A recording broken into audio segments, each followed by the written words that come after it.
Hey, it's me, NDP. I've recently tested a couple indie MMORPGs and they kind of annoyed me, so I want to go over a couple of issues I've been seeing recurring with indie MMORPGs in development. If you're familiar with our channel, we test a ton of indie MMORPGs in development. Recently, I streamed the Stars Reach playtest. This is an indie MMORPG that was hyped up some years ago because they have a lead of the name Raph Koster, designer of Ultima Online and Star Wars Galaxies. This is actually their Kickstarter page that was backed a couple of weeks ago with 6,000 backers for 800k. So they had a big update and I checked it out on stream and pretty much all the viewers were dissatisfied with what they saw. Personally, I was pretty bored. Not a whole lot to do. They have like 1,000 skill trees like Star Wars Galaxies, and it looks like that's kind of what they're going for, kind of a Star Wars Galaxies feel, but they have this kind of Fortnite graphics, as someone in the comments mentioned, which I can get past, but the game itself is just boring. There's not really a whole lot to do yet. They have some basic core systems in like the grappling hook and surveying, which isn't fun at all. They do have a rudimentary combat system in game where you could just use a little laser blaster. Felt really underwhelming and lame. And this brings me to my first point of these indie MMORPGs just thinking way too big and just having scope creep, or just even their original thoughts on what they want to make being too big for an indie studio. Takes us to Ashes of Creation. We tried this out early this year when it came to Steam. I played it a couple of times on stream, but man, it was so boring. Ashes of Creation was one of the hardest indie MMOs I could get myself to play, if that makes sense. It just wasn't enjoyable. The starting experience was terrible, unoptimized. The world was too big. Everyone was spread out. There wasn't a whole lot of fun in the game. You couldn't loot any interesting gear. Crafting was a pain in the butt, and I just thought it wasn't that fun or enjoyable. And they had 10 years to make that piece of junk, and tons of money. They have their own Ashes of Creation wiki. How much money did they make? 3 mil on a Kickstarter, and God knows how much else they made. I remember there was some claim on Reddit that they were spending 500k a month in San Diego. Not sure if that's true, but they blew through so much money. So one big issue for these games is scope creep. And then we have something like Brighter Shores. I know there are some players that still enjoy this game.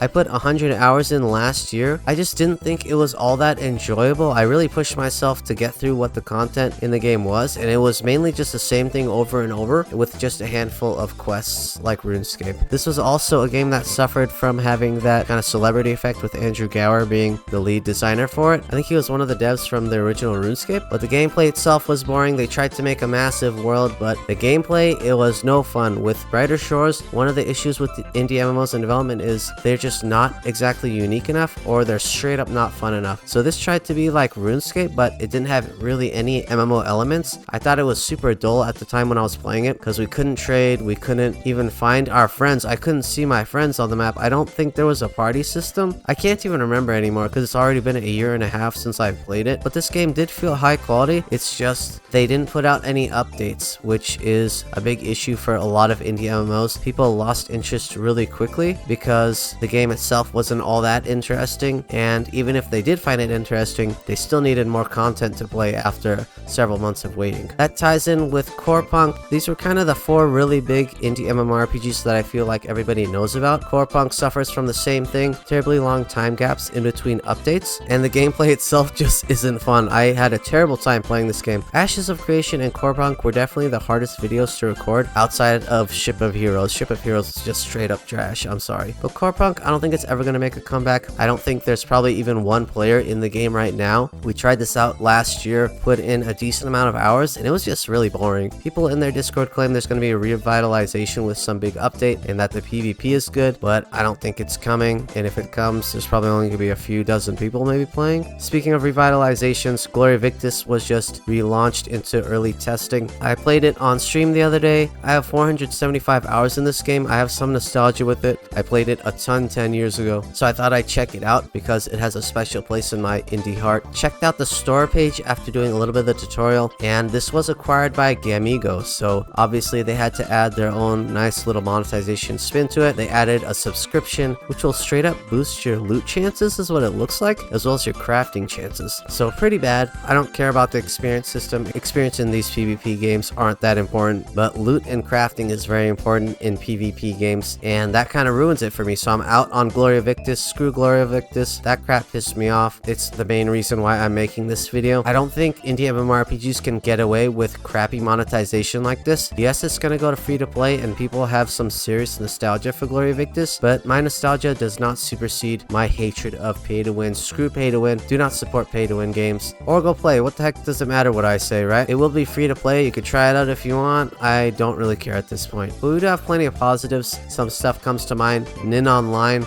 Great PvP, 2D, free, updates coming non-stop. This is really important for indie devs. You got to put out the updates and you got to keep the game in the scope of what you and the players want. It can't just be the devs. We have Ethyrial, which is putting out updates. They email me regularly with their roadmaps on what they're going to be updating with every month. Very cool. They have a good community that support each other. Ethereal Echoes of Yore, insane dev, no monetization yet. They're just pumping out content. Super comeback story. When this game does their graphics update, we're gonna do a hardcore series until my character does not exist anymore. And we also have Spiritvale. Their only monetization is just their little Patreon running, and the dev is updating it constantly. They've had a huge influx of players come in. I'm very happy for this dev. And stuff like Adrullan Online, M&M, totally not my style, but EverQuest inspired. I want to see how they do. I'm curious if they can manage to hold a player base in modern times. M&M is too hardcore for me. I might give Adrullan Online a go, but M&M's just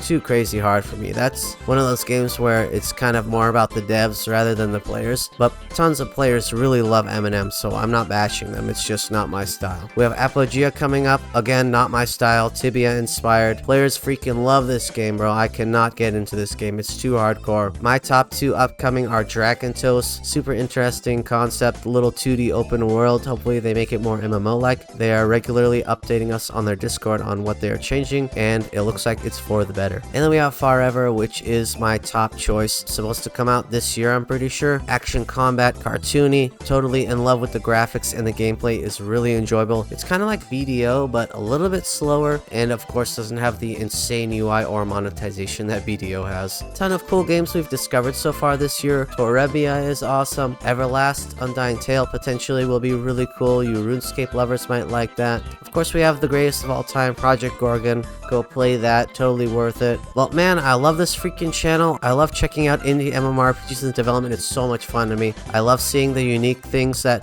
devs are pulling out. We got some really early tests that we've checked out this year. We need to give them some time to cook. Remember to be kind to the indie devs. Remember to game for fun. Thank you so much for making it this far. If you have, for the love of God, let me know in the comments. I feel like people don't watch my videos. Leave me a like if you can, and let me know what you guys are looking forward to. This started out really negative. I don't know if people are going to make it to this positive ending, but I don't do these videos often where I just talk to you guys, so hopefully some of you hardcore subs enjoyed the video. Subscribe for indie MMORPG content if you haven't. We cover the occasional indie co-op game as well, but we're really into indie MMORPGs on here. We have a Discord server over 1,300 on there, indie MMORPG themed. I leave an upcoming list showing what playtests are coming up, and you guys can join me and game with me on there. We also stream Monday, Wednesday, Friday. If I have any cool indie MMOs in development, you guys can hop in there with me. I have all the links on our stream. You're free to join me on the stream. You can game with me while I'm live. And a big thank you to our Twitch subs, our YouTube members, and our Patreon supporters. You guys help me out with buying games. And also to any of you who use my Green Man Gaming and my Fanatical link, you can buy discount games on there directly from developers as well. Support the devs. But I'm going to be ending it here. Started off kind of annoyed, and I'm in a good mood now. So thanks for stopping by. And until next time, I will see you in game.